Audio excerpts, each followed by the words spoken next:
1 Korintus pasal 11. Jadilah pengikutku, sama seperti aku juga menjadi pengikut Kristus. Aku harus memuji kamu, sebab dalam segala sesuatu kamu tetap mengingat akan aku dan teguh berpegang pada ajaran yang kuteruskan kepadamu. Tetapi aku mau supaya kamu mengetahui hal ini, yaitu kepala dari tiap-tiap laki-laki ialah Kristus, kepala dari perempuan ialah laki-laki, dan kepala dari Kristus ialah Allah. Tiap-tiap laki-laki yang berdoa atau bernubuat dengan kepala yang bertudung menghina kepalanya. Tetapi tiap-tiap perempuan yang berdoa atau bernubuat dengan kepala yang tidak bertudung menghina kepalanya, sebab ia sama dengan perempuan yang dicukur rambutnya. Sebab jika perempuan tidak mau menudungi kepalanya, maka haruslah ia juga menggunting rambutnya. Tetapi jika bagi perempuan adalah penghinaan bahwa rambutnya digunting atau dicukur, maka haruslah ia menudungi kepalanya. Sebab laki-laki tidak perlu menudungi kepalanya. Ia menyinarkan gambaran dan kemuliaan Allah. Tetapi perempuan menyinarkan kemuliaan laki-laki. Sebab laki-laki tidak berasal dari perempuan, tetapi perempuan berasal dari laki-laki. Dan laki-laki tidak diciptakan karena perempuan, tetapi perempuan diciptakan karena laki-laki. Sebab itu, perempuan harus memakai tanda wibawa di kepalanya oleh karena para malaikat. Namun demikian, dalam Tuhan tidak ada perempuan tanpa laki-laki, dan tidak ada laki-laki tanpa perempuan. Sebab sama seperti perempuan berasal dari laki-laki, demikian pula laki-laki dilahirkan oleh perempuan, dan segala sesuatu berasal dari Allah. Pertimbangkanlah sendiri, patutkah perempuan berdoa kepada Allah dengan kepala yang tidak bertudung? Bukankah alam sendiri menyatakan kepadamu bahwa adalah kehinaan bagi laki-laki jika ia berambut panjang, tetapi bahwa adalah kehormatan bagi perempuan jika ia berambut panjang? Sebab rambut diberikan kepada perempuan untuk menjadi penudung.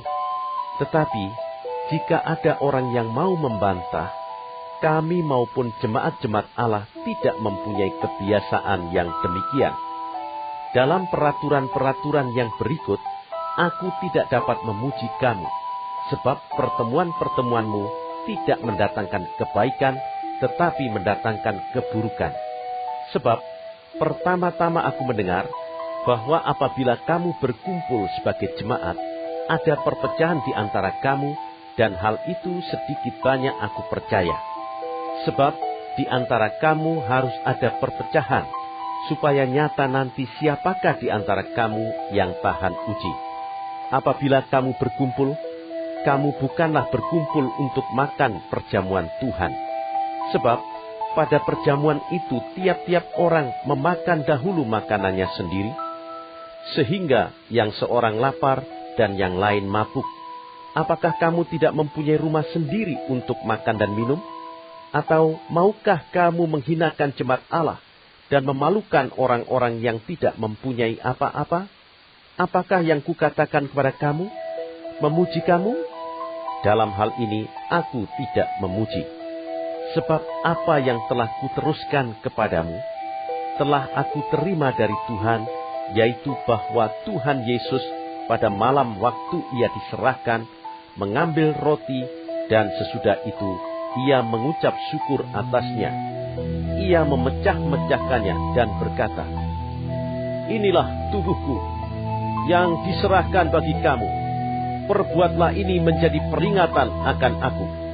Demikian juga ia mengambil cawan sesudah makan, lalu berkata, "Cawan ini adalah perjanjian baru yang dimeteraikan oleh darahku. Perbuatlah ini setiap kali kamu meminumnya, menjadi peringatan akan aku. Sebab setiap kali kamu makan roti ini dan minum cawan ini, kamu memberitakan kematian Tuhan sampai ia datang. Jadi, Barang siapa dengan cara yang tidak layak makan roti atau minum cawan Tuhan, ia berdosa terhadap tubuh dan darah Tuhan.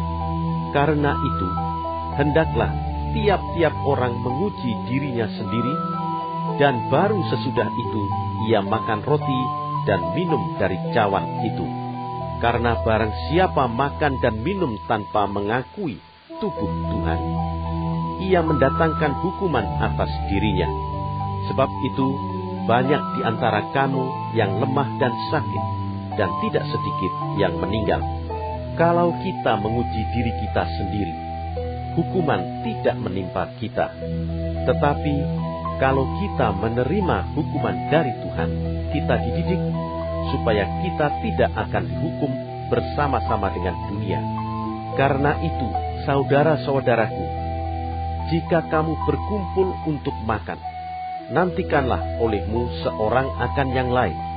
Kalau ada orang yang lapar, baiklah ia makan dahulu di rumahnya, supaya jangan kamu berkumpul untuk dihukum. Hal-hal yang lain akan kuatur kalau aku datang.